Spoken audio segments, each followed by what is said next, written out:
Hi, Daniel with DanielParsonsMinistry.com. Today's Life Journal Bible reading plan is for the 19th of January, and we'll read in the Old Testament Genesis chapters 47, 48, Psalms 10, and in New Testament Luke chapter 19. New King James Version of the Bible reads, Joseph is governor of Egypt. Then Joseph went and told Pharaoh and said, My father and my brothers, their flocks and their herds, and all that they possess have come from the land of Canaan, and indeed they are in the land of Goshen. And he took 5 men from among his brothers and presented them to Pharaoh. And Pharaoh said to his brothers, What is your occupation? And they said to Pharaoh, Your servants are shepherds, both we and also our fathers. And they said to Pharaoh, We have come to dwell in the land because your servants have no pasture for their flocks, for the famine is severe in the land of Canaan. Now therefore, please let your servants dwell in the land of Goshen. Then Pharaoh spoke to Joseph, saying, Your father and your brothers have come to you. The land of Egypt is before you. Have your father and brothers dwell in the best of the land. Let them dwell in the land of Goshen. And if you know any competent men among them, make them chief herdsmen over my livestock.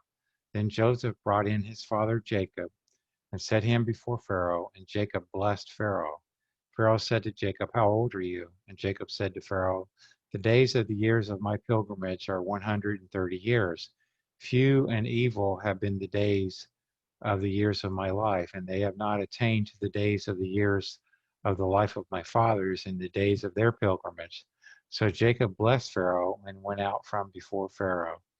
And Joseph situated his father and his brothers and gave them a possession in the land of Egypt, in the best of the land, in the land of the Ramesses, as Pharaoh had commanded. Then Joseph provided his father, his brothers, and all his father's household with bread according to the number in their families. Joseph deals with the famine.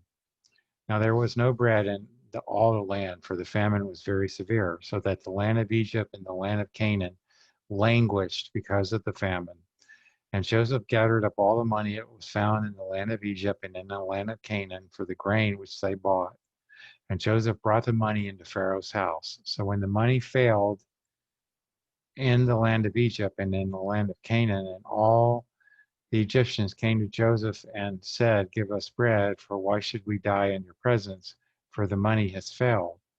Then Joseph said, Give your livestock, and I will give you bread for your livestock if the money is gone. So they brought their livestock to Joseph, and Joseph gave them bread in exchange for the horses, the flocks, the cattle of the herds, and for the donkeys. Thus he fed them with bread in exchange for all their livestock that year. When that year had ended, they came to him the next year and said to him, We will not hide from my lord that our money is gone. My lord also has our herds of livestock. There is nothing left in the sight of my lord but our bodies and our lands. Why should we die before your eyes, both we and our land? Buy us and our land for bread, and we and our land will be servants of Pharaoh.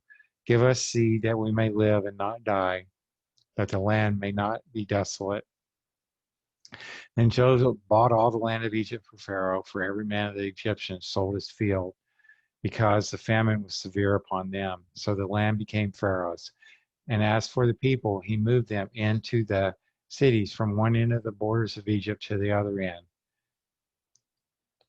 Only the land of the priests he did not buy, for the priests had rations allotted to them by Pharaoh, and they ate their rations which Pharaoh gave them. Therefore they did not sell their lands. Then Joseph said to the people, Indeed, I have bought you and your land this day for Pharaoh. Look, here is seed for you, and you shall sow the land.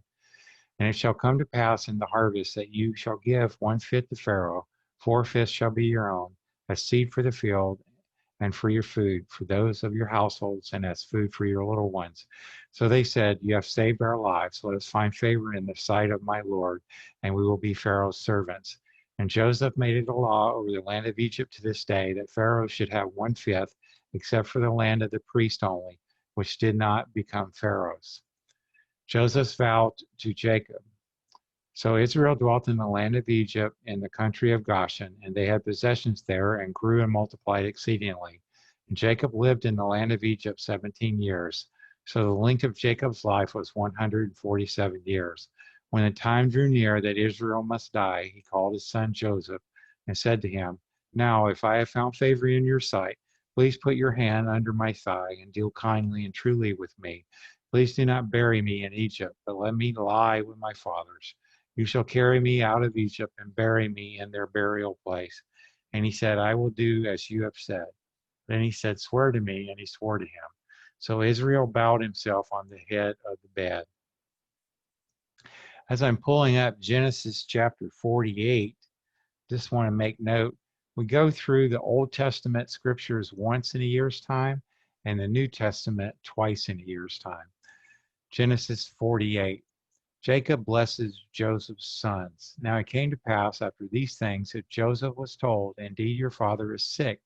And he took with him his two sons, Manasseh and Ephraim. And Jacob was told, Look, your son Joseph is coming to you. And Israel strengthened himself and sat up on the bed. Then Jacob said to Joseph, God Almighty appeared to me at Luz in the land of Canaan and blessed me and said to me, Behold, I will make you fruitful and multiply you, and I will make of you a multitude of people, and give this land to your descendants after you as an everlasting possession. And now your two sons, Ephraim and Manasseh, who were born to you in the land of Egypt before I came to you in Egypt, are mine. As Reuben and Simeon, they shall be mine. Your offspring, whom you beget after them, shall be yours. They will be called by the name of their brothers in their inheritance. But as for me, when I came from Padan, Rachel died beside me in the land of Canaan on the way, when there was but a little distance to go to Ephrathah. And I buried her there on the way to Ephrathah, that is Bethlehem. And Israel saw Joseph's sons and said, Who are these? Joseph said to his father, They are my sons whom God has given me in this place. And he said, Please bring them to me, and I will bless them. Now the eyes of Israel were dim with age, so that he could not see. Then Joseph brought them near him, and he kissed them and embraced them. And Israel said to Joseph, I had not thought to see your face, but in fact, God has also shown me your offspring. So Joseph brought them from beside his knees, and he bowed down with his face to the earth. And Joseph took them both, Ephraim with his right hand toward Israel's left hand, and Manasseh with his left hand toward Israel's right hand, and brought them near him. Then Israel stretched out his right hand and laid it on Ephraim's head, who was the younger, and his left hand on Manasseh's head, guiding his hands knowingly, for Manasseh was the firstborn. And he blessed Joseph and said, God, before whom my fathers Abraham and Isaac walked, the God who has fed me all my life long to this day, the angel who has redeemed me from all evil, bless the lads. Let my name be named upon them, and the name of my fathers Abraham and Isaac, and let them grow into a multitude in the midst of the earth. Now when Joseph saw that his father laid his right hand on the head of Ephraim, it displeased him. So he took hold of his father's hand to remove it from Ephraim's head to Manasseh's head. And Joseph said to his father, Not so, my father, for this one is the firstborn. Put your right hand on his head. But his father refused and said, I know, my son, I know. He also shall become a people, and he also shall be great. But truly his younger brother shall be greater than he, and his descendants shall become a multitude of nations. So he blessed them that day, saying, By you Israel will bless, saying, May God make you as Ephraim and as Manasseh. Does he set Ephraim before Manasseh? Then Israel said to Joseph, Behold, I am dying, but God will be with you and bring you back to the land of your fathers. Moreover, I have given to you one portion above your brothers, which I took from the hand of the Amorite with my sword and my bow. So now it's time for Psalm chapter 10. As I'm pulling that passage up, we've got hundreds of spiritual messages on danielparsonsministry.com. And we've also got hundreds of really delicious, healthy vegan recipes that my wife, Patricia, who's a gourmet chef. So you can get all of those. Just click the Healthy Living tab on danielparsonsministry.com. Psalms chapter 10, a song of confidence in God's triumph over evil. Why do you stand afar off, O Lord? Why do you hide in times of trouble? The wicked in his pride persecutes the poor. Let them be caught in the plots which they have devised. For the wicked boast of the heart of his heart's desire. He blesses the greedy and renounces the Lord. The wicked in his proud countenance does not seek God. God is in none of his thoughts. His ways are always prospering. Your judgments are far above out of his sight. As for all his enemies, he sneers at them. He has said in his heart, I shall not be moved. I shall never be in adversity. His mouth is full of cursing and deceit and oppression. Under his tongue is trouble and iniquity. He sits in the lurking places of the villages. In the secret places he murders the innocent. His eyes are secretly fixed on the helpless. He lies in wait secretly as a lion in his den. He lies in wait to catch the poor. He catches the poor when he draws him into his net. So he crouches, he lies low, that the helpless may fall by his strength. He has said in his heart, God has forgotten. He hides his face, he will never see. Arise, O Lord, O God, lift up your hand. Do not forget the humble. Why do the wicked renounce God? He has said in his heart, you will not require an account. But you have seen, for you observe trouble and grief, to repay it by your hand. The helpless commits himself to you. You are the helper of the fatherless. Break the arm of the wicked and the evil man. Seek out his wickedness until you find none. The Lord is king forever and ever. The nations have perished out of his hand. Lord, you have heard the desire of the humble. You will prepare their heart. You will cause your ear to hear, to do justice to the fatherless in their oppress, that the man of the earth may oppress no more. So now, as I'm pulling up Luke chapter 19, I just ask if you would please subscribe to my YouTube channel. It helps my ministry.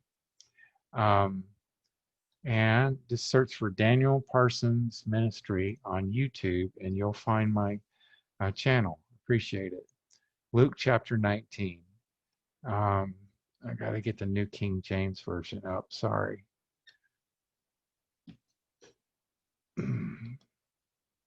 Now we're ready. Jesus comes to Zacchaeus' house.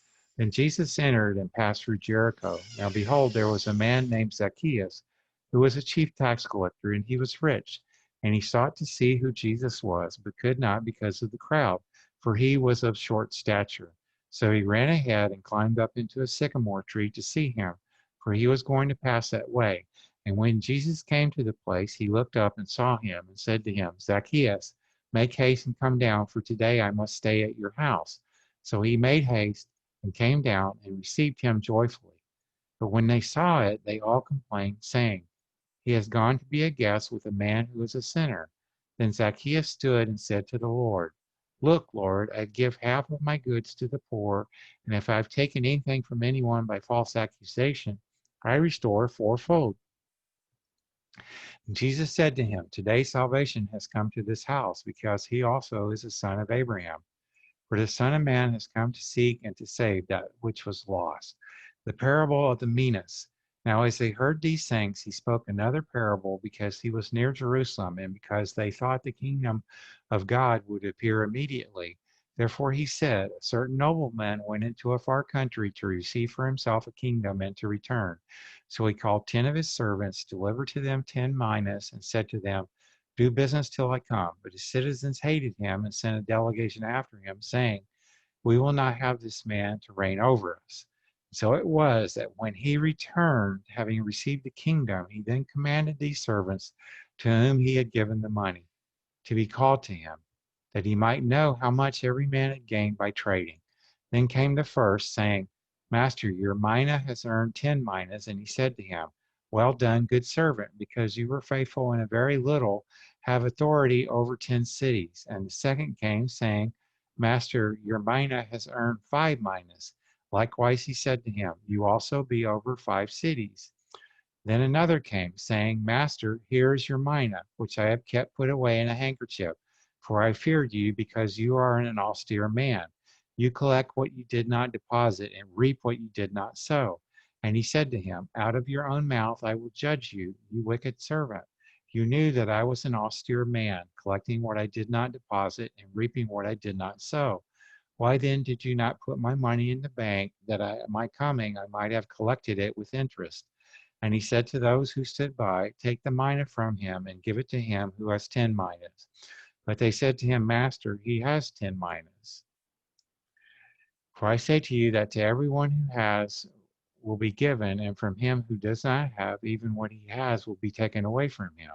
But bring here those enemies of mine who did not want me to reign over them and slay them before me. The triumphal entry. Then, when he had said this, he went on ahead, going up to Jerusalem.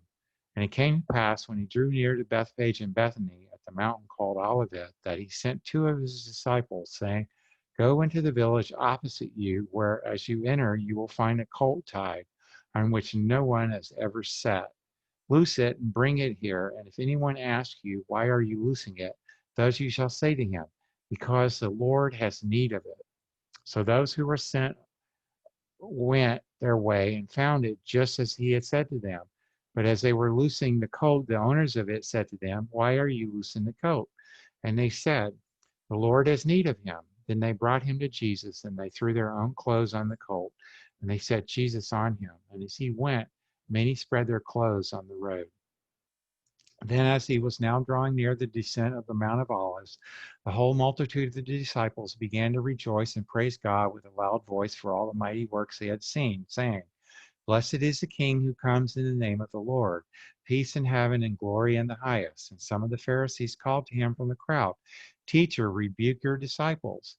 But he answered and said to them, I tell you that if these should keep silent, the stones would immediately cry out. Jesus weeps over Jerusalem. Now, as he drew near, he saw the city and wept over it, saying, if you had known, even you, especially in this your day, the things that make for your peace, but now they are hidden from your eyes. For days will come upon you when your enemies will build an embankment around you and surround you and close you in on every side and level you and your children within you to the ground, and they will not leave you in you one stone upon another, because you did not know the time of your visitation. Jesus cleanses the temple. Then he went into the temple and began to drive out those who bought and sold in it, saying to them, it is written, my house is a house of prayer, but you have made it a den of thieves. And he was teaching daily in the temple, but the chief priests, the scribes, and the leaders of the people sought to destroy him and were unable to do anything, for all the people were very attentive to hear him. And that's the end of today's Bible reading plan, my friends. God bless you until I see you again. Bye for now.